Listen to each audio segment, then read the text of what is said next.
Bismillahirrahmanirrahim. Assalamualaikum warahmatullahi wabarakatuh. Hari ini kita masuk ke materi baru, yaitu metode penugasan. Apa itu metode penugasan?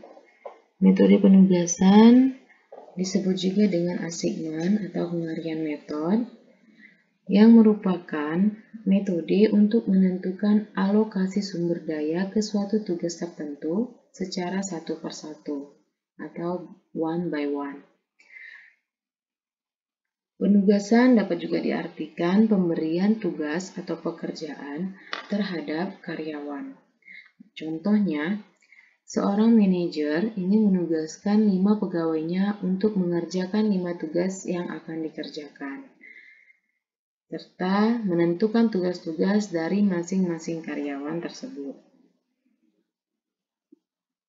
Jadi, untuk mengetahui penugasan terbaik yang dilakukan oleh manajer tersebut, maka para manajer dapat menggunakan metode penugasan ini. Ya, paham ya? Nah, penyelesaian dengan metode penugasan ini bisa kita lihat ada dua. Yang pertama itu maksimasi dan minimasi. Kita lihat soal ceritanya nanti. Apabila hal-hal ataupun yang ditugaskan itu berkaitan dengan pengeluaran, gaji, beban, kesalahan, kerugian, dan yang lainnya yang bersifat negatif, maka itu sudah pasti persoalan minimasi.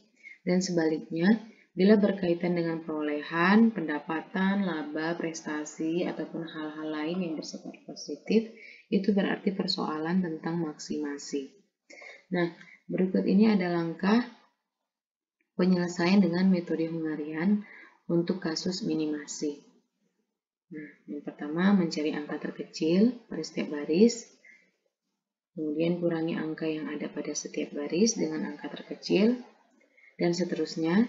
Bisa kalian baca nanti di materi yang saya berikan ini, ya.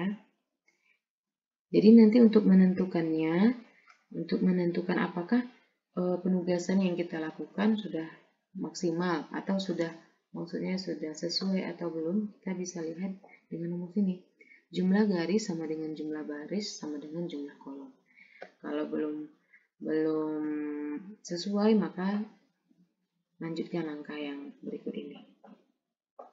Oke, kita masuk langsung ke contoh soal minimum.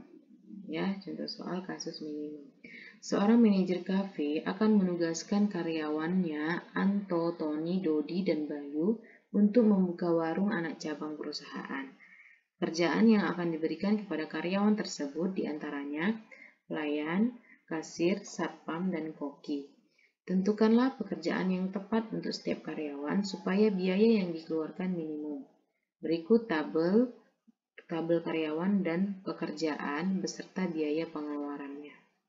Ini dia tabelnya. Pekerjaannya ada pelayan, kasir, satpam, dan koki. Karyawannya Anto, Tony, Dodi, Bayu.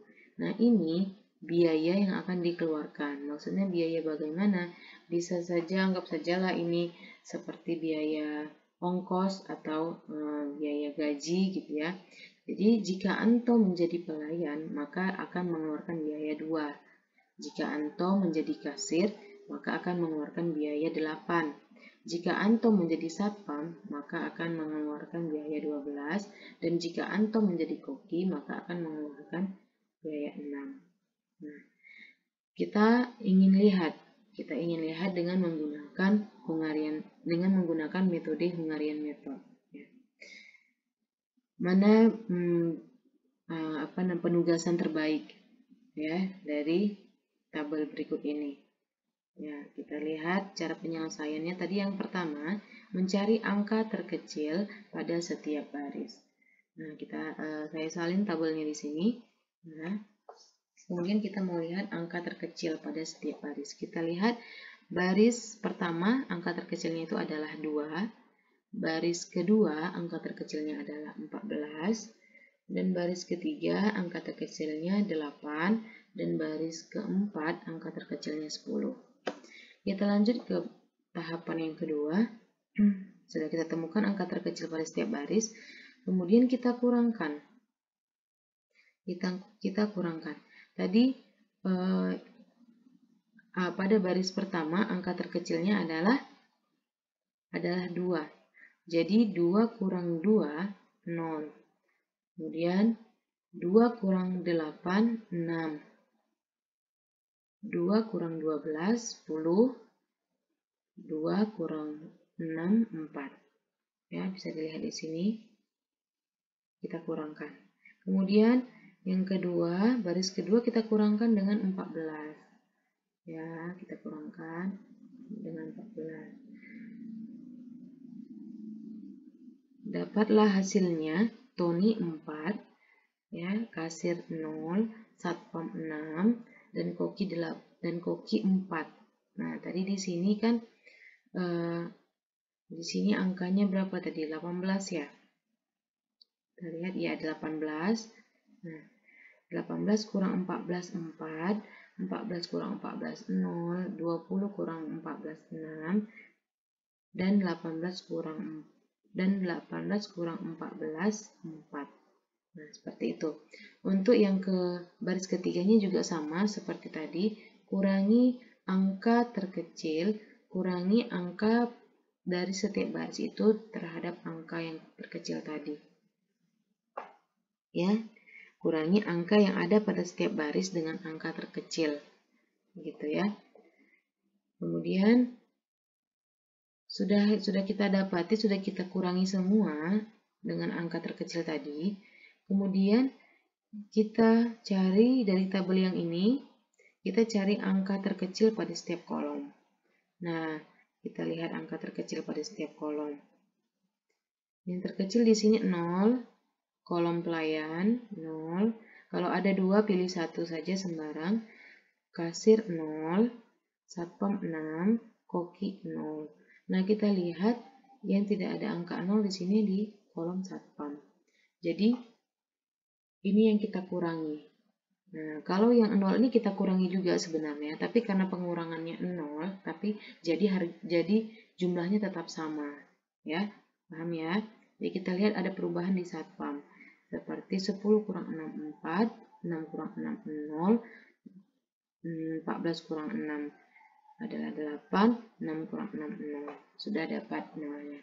Nah, ini juga seperti tadi. Karena angka terkecilnya 0, maka angkanya di sini kita kurangi sama saja, tetap tidak ada perubahan. Setiap kolom sudah ada angka 0 terkecilnya, dan setiap baris juga ada angka terkecil.